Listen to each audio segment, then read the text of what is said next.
Hello बच्चों, कैसे हो? सभी सुरक्षित हो?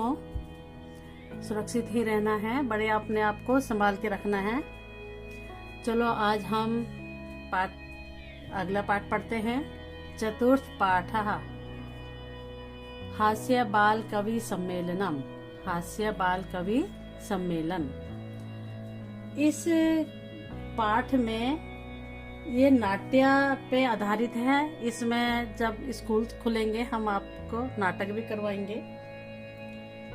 संस्कृत भाषा की पाठ्य पुस्तक रुचिरा में संकलित हास्य बाल कवि सम्मेलनम पाठ से ये उद्धृत है और इसमें व्यंग्यपूर्ण हंसी भरी बातों से पाठकों का मनोरंजन किया गया है। इस पाठ को पढ़कर तुम्हें भी बहुत अच्छा लगेगा और हंसी भी आएगी। आपने इसको अपने कॉपी पे जैसे जैसे किरदार हैं, कवि हैं, वैसे वैसे कवि का चित्र बनाकर लिखना है। चलो अच्छा, अब हम पाठ पढ़ते हैं। आइए। विविधा वेशभूषाणि भूषाधारिणा चत्वारा बाल कवयः मंचस्य उपरि उपविष्टाः सन्ति। विविध वेशभूषाधारिणः अनेक प्रकार के रंग बिरंगे कपड़ों को पहनकर चत्वारः बाल कवयः चार बाल कवि मंचस्य मंच के ऊपर ऊपरी ऊपर उपविष्टा संति बैठे हुए थे। अधा और नीचे श्रोतारः श्रोतागण हास्य कविता श्रवणाय सुनने के लिए, हास्य कविता को सुनने के लिए उत्सुकः उत्साहित संति हैं। कोलाहलम च कुर्वन्ति और शोर मचा रहे हैं। तभी संचालक आता है। संचालक बोलता है, अलम कोलाहलेन, अरे शोर मत करो, शोर मत करो। अद्य परमम हंसस्य अवसरः, आज बहुत ही खुशी का अवसर है। यत् अस्मिन् कवि सम्मेलने काव्यहन्तारः काव्यापकश्च भारतस्य हास्य कवि धुरंधरः समागताः सन्ति।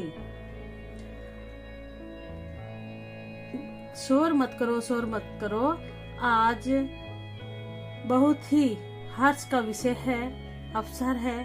यत कि अस्मिन, आज कवि सम्मेलन में, इस कवि सम्मेलन में काव्य का नाश करने वाले और समय का नाश करने वाले भारत के हास्य कवि बड़े बड़े धुरंधर आए हुए हैं। एहि करतल ध्वनिनः वयम तेषाम स्वागतम कुरुमः।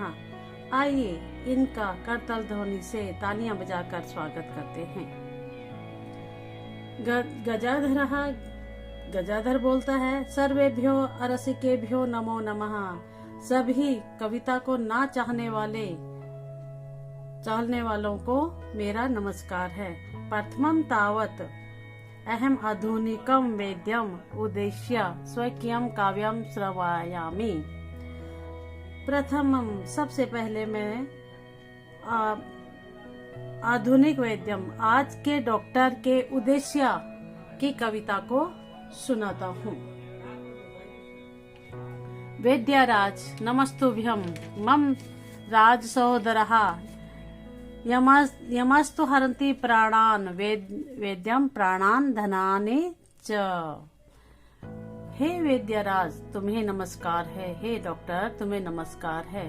तुम यमराज के भाई हो, बड़े भाई हो। यमस्तु हरति प्राणान्, यम तो केवल प्राणों को हरता है, परंतु वेद्य जो डॉक्टर है, प्राणान धनानि च, वो प्राण और धन दोनों को ही हर लेता है। सर्वे ऊंचे ही हंसंती, सभी ऊंचे ऊंचे हंसने लगते हैं। क्लांत कहा, समय का नाश करने वाला बोलता है, अरे वेद्यास्तु सर्वत्र परंतु ना ते मादृश्या कुशलः जनसंख्या निवारणे।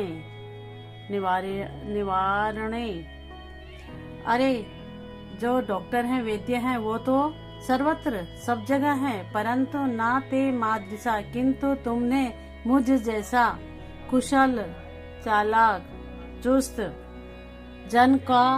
जनसंख्या को कम करने वाले को नहीं देखा होगा। माम अपी, मेरी भी काव्यम इदम शृणुतु, ये इस कविता को सुन लो।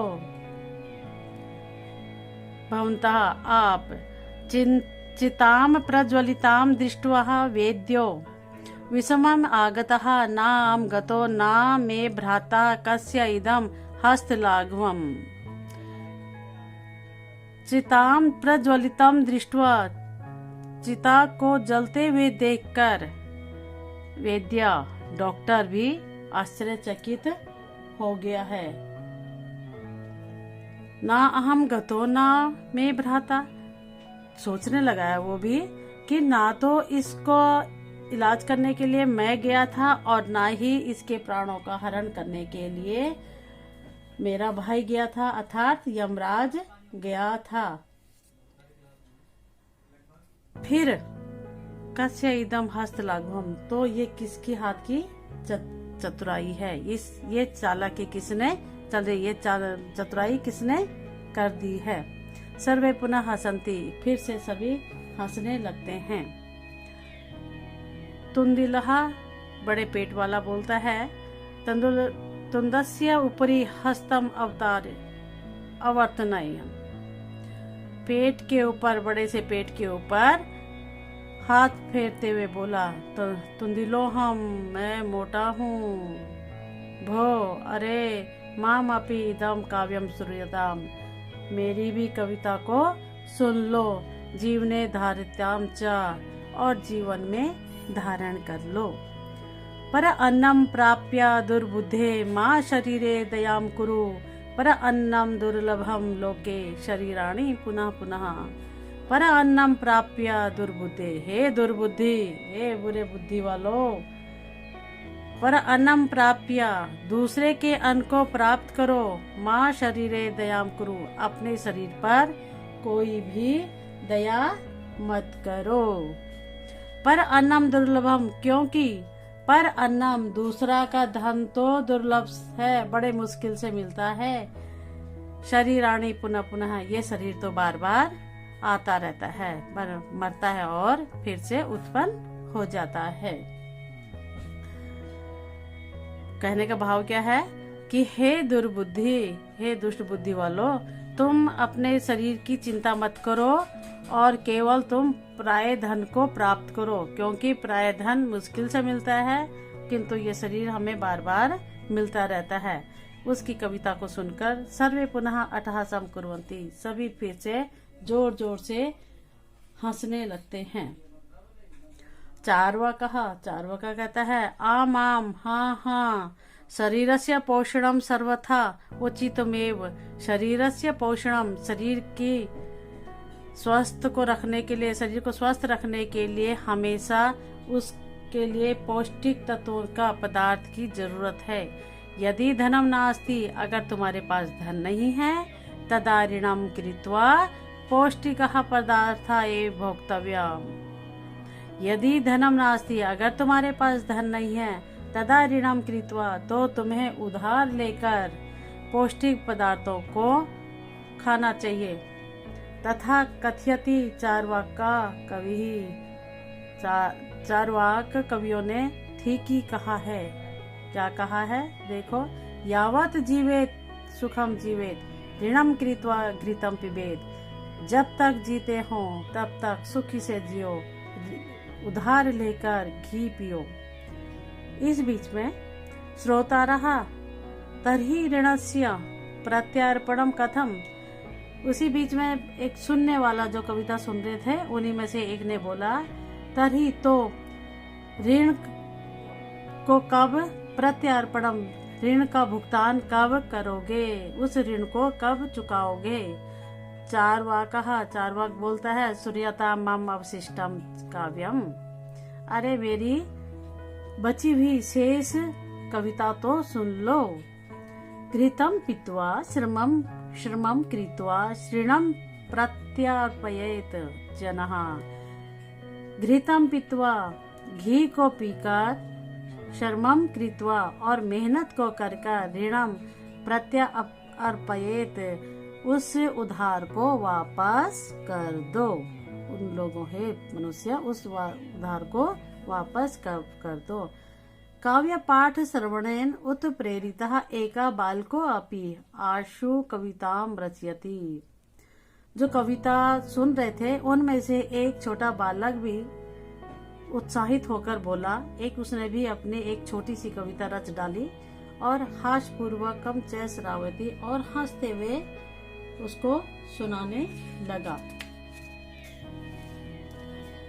बालकः सूर्यताम सूर्यताम भो माम अपि काव्यम। अरे सुनिए सुनिए, मेरी कविता को भी सुन लीजिए। गजाधरम कविम चैवम तंदुल्यम भोजलोलुपम कलांतकम तथा वेद्यम चार्वाकम च नमाम्यहम्। गजाधर पेटू भोजन का लालची बड़े पेट वाला, कलांतकम और उसी प्रकार जो कलांतक है, कालानंतकम जो कालकांत करने वाला है, उसी प्रकार 10वें चर्वका नमाम्यहम्। उसी प्रकार 10वें ग्रह धुंध को मैं प्रणाम करता हूँ। गजाधर यमराज कलानमतकम और अन्न के लालची तंदुल और उसी प्रकार 10वें ग्रह धुंध को मैं नमस्कार करता हूँ। काव्यम श्रावित्वा हा हा हा इति कृत्वा हस्ति। कविता को सुनाकर वो हा करके हंसता है। अन्य चापी हंसंती, उसके साथ बाकी सभी हंसने लगते हैं और हंसते हंसते सर्वे गृहं गच्छन्ति, सब घर में चले जाते हैं। बेटा आपको समझ आई तो इसको अपने नोटबुक में करना है और अगले पाठ के लिए इंतजार करना है। धन्यवाद।